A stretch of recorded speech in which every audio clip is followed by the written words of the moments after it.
काशी नरेश ब्रह्मदत्त का पुत्र बचपन से ही दृश्य स्वभाव का था। वो बिना कारण ही मुसाफिरों को सिपाहियों से पकड़वाकर सताता और राज्य के विद्वानों, पंडितों तथा बुजुर्गों को अपमानित करता। वो ऐसा करके बहुत ही प्रसन्नता का अनुभव करता था। प्रजा के मन में उसके लिए युवराज के प्रति आदर के स्थान पर घृणा और रोष का भाव था। युवराज लगभग 20 वर्ष का हो चुका था। एक दिन कुछ मित्रों के साथ वो नदी में नहाने के लिए गया। वो बहुत अच्छी तरह तैरना नहीं जानता था, इसीलिए अपने साथ कुशल तैराक सेवकों को भी ले गया। युवराज और उसके मित्र नदी में नहा रहे थे, तभी आसमान में काले काले बादल छा गए। बादलों की गरज और बिजली की चमक के साथ मूसलाधार वर्षा भी शुरू हो गई। युवराज बड़े आनंद और उल्लास से तालियां बजाता हुआ नौकरों से बोला, आहा क्या मौसम है, मुझे नदी की मंझधार में ले चलो। ऐसे मौसम में वहां नहाने का बड़ा ही मजा आएगा। नौकरों की सहायता से युवराज नदी की बीच धारा में जाकर नहाने लगा। वहां पर युवराज के गले तक पानी आ रहा था और डूबने का खतरा भी नहीं था, लेकिन वर्षा के कारण धीरे धीरे पानी बढ़ने लगा और धारा का बहाव तेज होने लगा। काले बादलों से आसमान ढक जाने के कारण अंधेरा छा गया और पास दिखना कठिन हो गया। युवराज की दृष्टि के कारण उनके सेवक भी उससे घृणा करते थे, इसीलिए उसे बीच धारा में छोड़कर ही सेवक वापस किनारे पर आ गए। युवराज के मित्रों ने जब युवराज के बारे में सेवकों से पूछा तो उन्होंने कहा, वो जबरदस्ती हम लोगों का हाथ छुड़ाकर अकेले ही तैरते हुए आ गए। शायद राजमहल वापस चले गए होंगे। मित्रों ने महल में युवराज का पता लगवाया, लेकिन युवराज का वहां नहीं पहुंचा।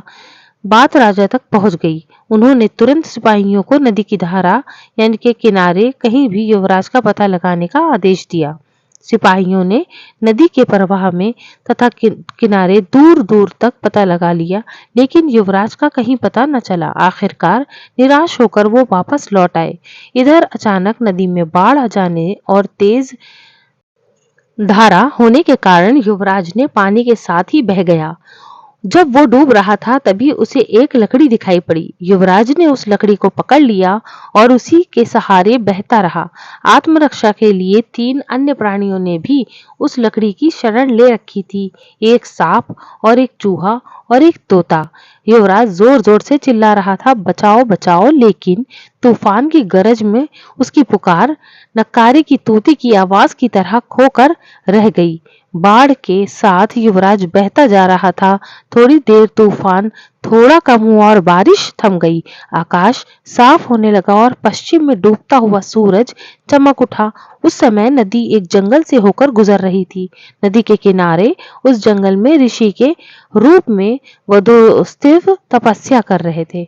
युवराज की करुण पुकार कानों में पड़ते ही बोधिसत्व का ध्यान टूट गया और वो झट से नदी में कूद पड़े और उस लकड़ी को किनारे खींच लाए जिसने युवराज और 3 अन्य प्राणियों की जान बचाई थी। उन्होंने अग्नि जला कर सबको गर्मी प्रदान की, फिर सबके लिए भोजन का प्रबंध किया। सबसे पहले उन्होंने छोटे प्राणियों को भोजन दिया, तत्पश्चात युवराज को भी भोजन खिलाकर उन्हें आराम भी प्रबंध करा दिया। इस प्रकार वो सब बोधिसत्व के यहाँ 2 दिन तक विश्राम करके पूर्ण स्वस्थ होने के बाद कृतज्ञता प्रकट करते हुए अपने अपने घर चले गए। तोते ने जाते समय बोधिसत्व से कहा, महानुभाव, आप मेरे प्राणदाता हैं। नदी के किनारे एक पेड़ का खोखला मेरा निवास था, लेकिन अब वो बाढ़ में बह गया है। हिमालय में मेरे कई मित्र हैं। यदि कभी मेरी आवश्यकता पड़े तो नदी के उस पार पर्वत की तलहटी में खड़े होकर पुकारिएगा। मैं मित्रों की सहायता से आपकी सेवा में अन्न और फल का भंडार लेकर उपस्थित हो जाऊंगा। मैं तुम्हारा वचन याद रखूंगा। बोधिसत्व ने आश्वासन दिया। सांप के जाते समय बोधिसत्व ने कहा, मैं पिछले जन्म में एक व्यापारी था। मैंने कई करोड़ रुपए की स्वर्ण मोहरें नदी के तट पर छुपा रखी थी। धन के इस लोभ के कारण इस जन्म में सांप योनि में पैदा हुआ हूँ। मेरा जीवन उस खजाने की रक्षा में ही नष्ट हुआ जा रहा है। उसे मैं आपको अर्पित करता हूँ। कभी मेरे यहाँ पधार कर उसका बदला चुकाने का मौका अवश्य दीजिए। इसी प्रकार चूहे ने भी वक्त पड़ने पर अपनी सहायता देने का वचन देते हुए कहा, नदी के पास एक पहाड़ी के नीचे हमारा महल है, जो तरह तरह के अनाजों से भरा हुआ है। हमारे वंश के हजारों चूहे इस महल पर निवास करते हैं।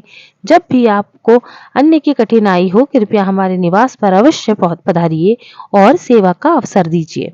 मैं फिर भी आपके ऊपर उपकार का बदला कभी न चुका पाऊंगा। सबसे अंत में युवराज ने कहा, मैं कभी न कभी अपने पिता के बाद राजा बनूंगा।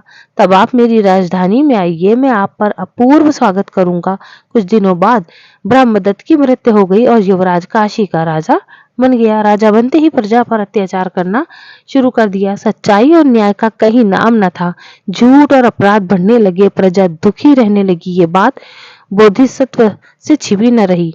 उसे राजा का निमंत्रण याद आ गया। उसने सबसे पहले राजा के यहाँ जाने का निश्चय किया। वो एक दिन राजा से मिलने के लिए काशी पहुंचे। बोधिसत्व नगर में प्रवेश कर राजपथ पर पैदल चल रहे थे। तभी हाथी पर सवार होकर राजा सैर के लिए निकल रहा था। उसने बोधिसत्व को पहचान लिया और तुरंत अपने अंगरक्षकों को आदेश दिया, इस साधु को पकड़कर खंबे से बांध दो और 100 कोड़े लगाओ और इसके बाद इसको फांसी पर लटका दो।